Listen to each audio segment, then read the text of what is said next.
Okay, so this story is going to take place in Mexico, specifically Jamave, Tamaulipas. Um, my family used to live in a ranch. Like there's ranches and villages and all that there. So my family used to live in a specific ranch, which was it was kind of poor. Like it was nothing but like dirt, and the houses were made of either straw or sticks. And there were some houses that were pretty strong. They were made of mortar.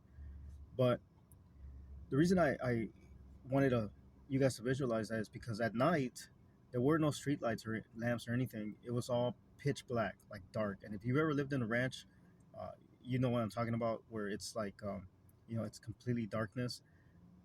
But this wasn't a darkness that was just like it was dark. I mean, there was kind of like an eerie feeling to it at night, and I think just because of the way it was all set up, right? So this, there was a lot of stories going around, to keep kids from going wandering off at night, and one of them was the cemetery. Well, one day, um, my cousins, my cousins and I decided to go with my grandfather and my uncles out to the pastures. And in the pastures, there's all these mountains, and quite a distance away, there's a cemetery. And my grandfather always used to tell us to stay away from the cemetery. And the reason for that was because it wasn't just a regular cemetery. There were a lot of people who had died around that area. Some people, no one knew who they were, so they would just bury them there. There was no religious ceremony, and a lot of times it was legend is that a lot of these people would die horrific deaths, and they didn't have proper burials.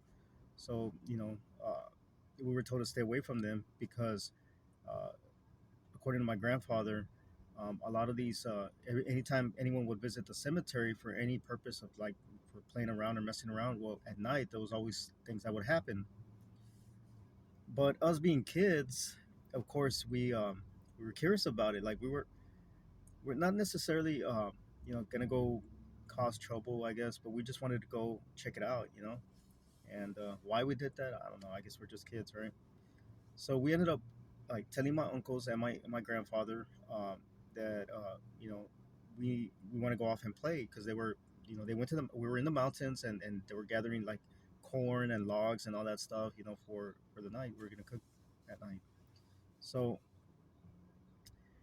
we end up wandering off, and we get to the cemetery, and we just start we jump the fence and we start playing there. We start playing tag. We start reading people's like tombstones, and we're just there messing around. So we get finally we decide to go back, and we tell my uncles and my grandfather that we no longer want to be there, we want to go home or whatever. And my father arrives with his truck, so we get in the back of his truck and we start going back to the ranch. As we're passing the cemetery, there's a man that's just standing there. um, but it wasn't just a regular man who was just like he was guarding the cemetery or just wandering up, or just even looking at us. No, he was looking at us, but he had this type of like eerie kind of like look, and there was something off about this man. I mean, he had for one thing, his hat was like sideways, but it looked like you know it looked like his head was a little bit twisted. It's hard to describe. His eyes were huge, like they were bulging, and his jaw was sideways,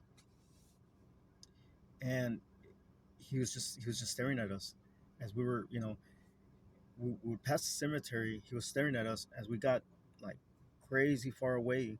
He was still looking at us, and we could see him. And one of my cousins turned around and said, "Man, we probably woke up, a spirit or something." And we didn't really, we weren't really too scared. It was daytime.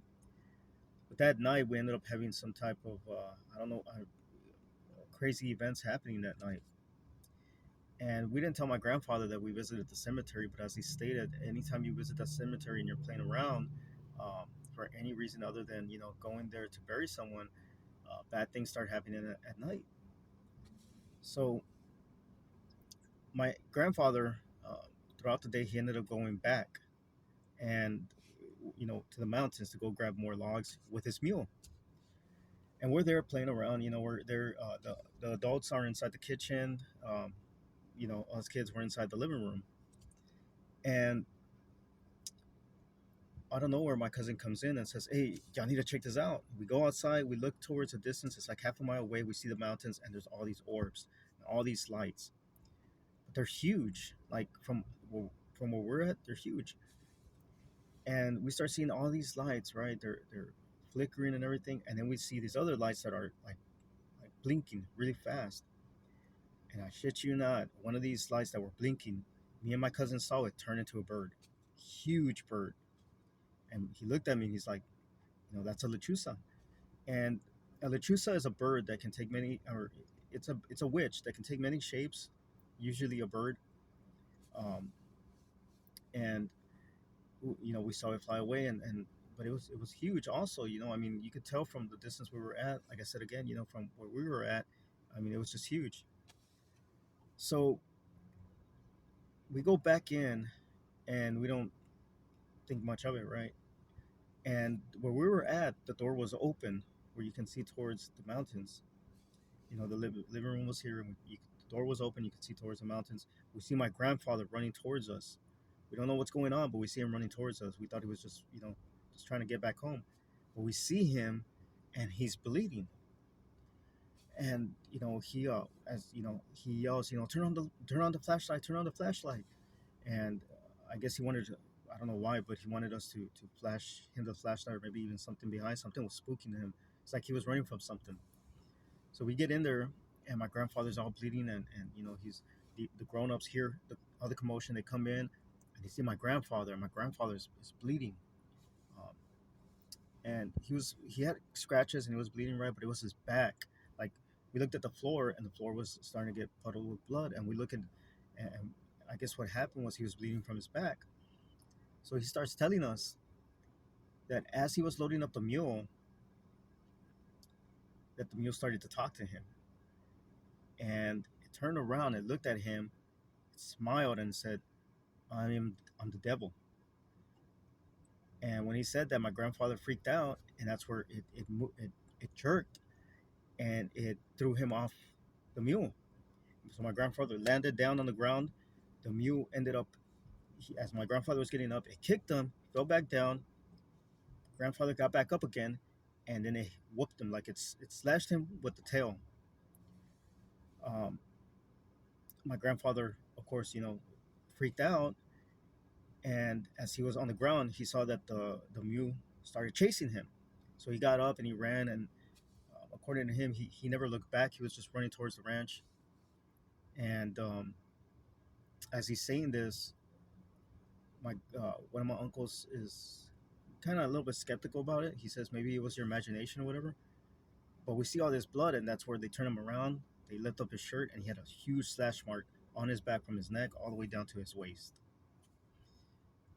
And as we're looking at that and we're freaking out of what's going on, of course, my uncles try to get, some type of, they try to clean them off. We hear my grandmother scream. And my grandmother, when we go in there, of course, I'm in the back, I'm hearing all this. My grandmother is saying that she was hearing some commotion and somebody was banging on her door. So she lit on her candle. She's looking, of course, there's nobody she opened the door, there's nobody there, closes it back up, another pounding, but she got scared to get up this time. She lit her candles again, and she says that from the door there was just somebody standing there.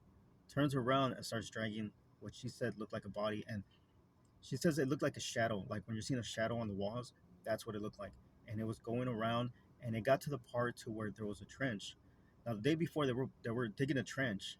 They were gonna build something there. I really don't know what, but they were gonna build something there. And she says when it got to the trench, it turned back around, pushed, like kicked the what it like supposedly the dead body, or like what looked like it was dragging the dead body, and then it just like screamed. It looked at her, screamed back as it was going backwards, and fell into the trench. My grandmother just, you know, that's when she screamed. That's when we heard her scream. We all go in there, and she's telling us a story. And finally, she says, and it was crazy how she said it. She's like, "Did somebody go visit the cemetery? Did somebody play around with the cemetery?" And my cousins, of course, you know, they ratted on us. They said that we went to go play with that we went inside the cemetery and we're playing around. And I guess my grandmother knew that had to happen because that's the when that happens, there's all this paranormal activity that takes place at the ranch. And it was very crazy. Uh, my grandfather never saw that mule again, but he had that huge slash mark. It looked like somebody whooped his back. And yeah, he, my grandfather was a pretty tough guy, pretty strong. He was very loving towards us, but he was the type of man that was really not afraid of anything. He would go off into the pastures, into the mountains, with no light, no flashlight, nothing, for hours. So he wasn't really afraid of anything. So when we saw him afraid and startled, I mean, we knew something was up. But yeah, I mean, I mean, there's a lot of stories, from that ranch. Um, of course, I would only hear the stories when I would go over there. But yeah, that's spooky, right? Crazy.